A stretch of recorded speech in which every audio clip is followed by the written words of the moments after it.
My dear friends, my dear God's and my dear masters. ಪ್ರತಿ ಒಬ್ಬ ಆತ್ಮ ಮುಕ್ತಿ ಮೋಕ್ಷ ಪಡಿಬೇಕು ಅಂತಾನೆ ಸೃಷ್ಟಿಯಿಂದ ಅದು ನೋಡ್ತಾ ಇರುತ್ತದೆ.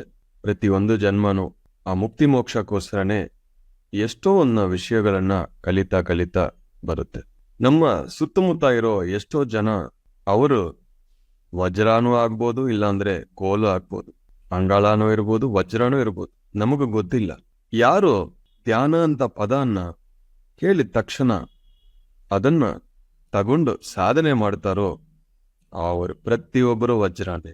Your all ವಜ್ರಸ್. ಈ ವಜ್ರಗಳು ಎಲ್ಲ ನಮ್ಮ ಕೈಯಲ್ಲಿರೋ ಒಂದೇ ಆಯುಧ, ಶ್ವಾಸದ ಮೇಲೆ ಗಮನ. ಇದೇ ವಜ್ರ ಇದೆ. ಇವಾಗ ಇಡೀ ಕರ್ನಾಟಕದಲ್ಲಿ ಸುಮಾರು 10,000 ಧ್ಯಾನಿಗಳು ಪ್ರತಿ ದಿವಸ ಧ್ಯಾನ ಮಾಡ್ತಾ ಇದ್ದಾರೆ. ಈ ಸಂಖ್ಯೆ ಹೆಚ್ಚಾಗಬೇಕು. ಒಂದು ರಾಷ್ಟ್ರ, ನಿಮ್ಮ ಊರು ಬದಲಾವಣೆ ಆಗ್ಬೇಕು ಅಂದ್ರೆ ಹೆಚ್ಚು ಸಂಖ್ಯೆಯಲ್ಲಿ ಧ್ಯಾನ ಮಾಡಬೇಕು. 800 ಕೋಟಿ ಜನ ಇದ್ದಾರೆ ಭೂಮಿಯಲ್ಲಿ.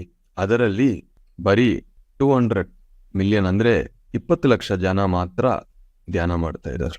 ಅಷ್ಟೊಂದು ಧ್ಯಾನ ಮಾಡೋದ್ರಿಂದಾನೇ ಇಷ್ಟೊಂದು ಬದಲಾವಣೆ ಭೂಮಿ ನೋಡ್ತಾ ಇದೆ.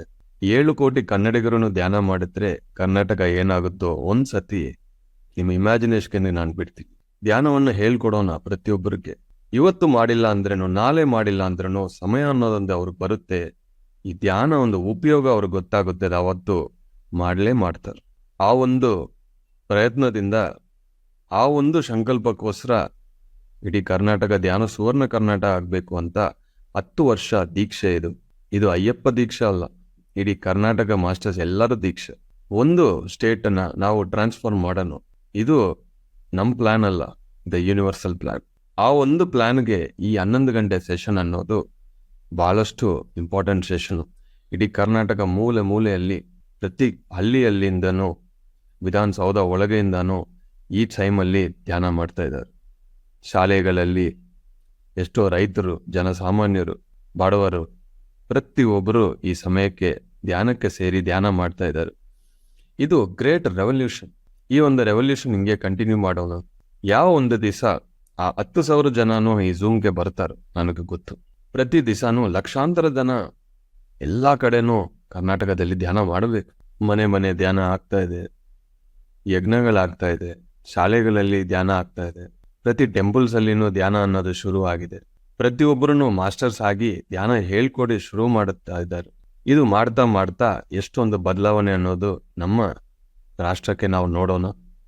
ನಿಮ್ಮೆಲ್ಲರ ಸಹಾಯದಿಂದ, ನಿಮ್ಮೆಲ್ಲರ ಸಂಕಲ್ಪದಿಂದ ಮಾತ್ರ ಇದು ಆಗುತ್ತದೆ. ಇಡೀ ಪ್ರಪಂಚಕ್ಕೋಸ್ಕರ, ಇಡೀ ಸೃಷ್ಟಿಗೋಸ್ಕರ ನಾವು ಏನಾದ್ರು ಮಾಡಿದ್ರೆ ಅದು ಸಂಕಲ್ಪ.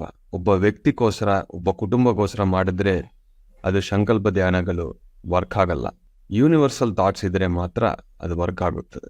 ಈ ಒಂದು 11 ಗಂಟೆ ಸೆಷನ್ ಅನ್ನೋದು, ನಾನು ಎಲ್ಲಿದ್ರೂ ನನ್ನ ಮೈಂಡ್ ಇಲ್ಲೇ ಇರುತ್ತೆ ಪ್ರತಿ ದಿವಸ. 1 ವರ್ಷ ಕಂಪ್ಲೀಟ್ ಆಗಿದೆ. ಕನ್ಸಿಸ್ಟೆನ್ಸಿ ಯಾರಿಗಿದೆಯೋ ಅವರು ಯಾವಾಗ್ಲೂ ರಿಸಲ್ಟ್ಸ್ ನೋಡ್ತಾರೆ. ಒಂದ್ ದಿವಸ ಮಾಡೋದು, ಒಂದ್ ದಿವಸ ಬಿಡೋದು, ಈ ತರ ಇರಬಾರದು. ಪ್ರತಿ ದಿವಸ ಮಾಡಬೇಕು. ಸಿನ್ಸಿಯಾರಿಟಿ, ಸೀರಿಯಸ್ನೆಸ್ ಜೊತೆ ಕನ್ಸಿಸ್ಟೆನ್ಸಿನೂ ಇರಬೇಕು. ಪ್ರತಿ ದಿವಸ ಮಾಡಲೇಬೇಕು ಧ್ಯಾನ ಅಷ್ಟೇ. ಮಾಡ್ತಾ ಈಗ ಒಂದು 10 ಜನ ಒಂದು ಕಡೆ ಕೂತ್ಕೊಂಡು ಧ್ಯಾನ ಮಾಡಿದ್ರೆ ಅವ್ರ ಎಲ್ಲರ ಬ್ರೈನ್ ವೇವ್ಸ್ ಸಿಂಕ್ರನೈಸ್ ಆಗ್ಬಿಡುತ್ತೆ. ಅವಾಗ ಅವರೆಲ್ಲ ಒಂದೇ ಕಡೆ ಜೀವನ ಮಾಡೋಕೆ ಈಸಿ ಆಗುತ್ತದೆ.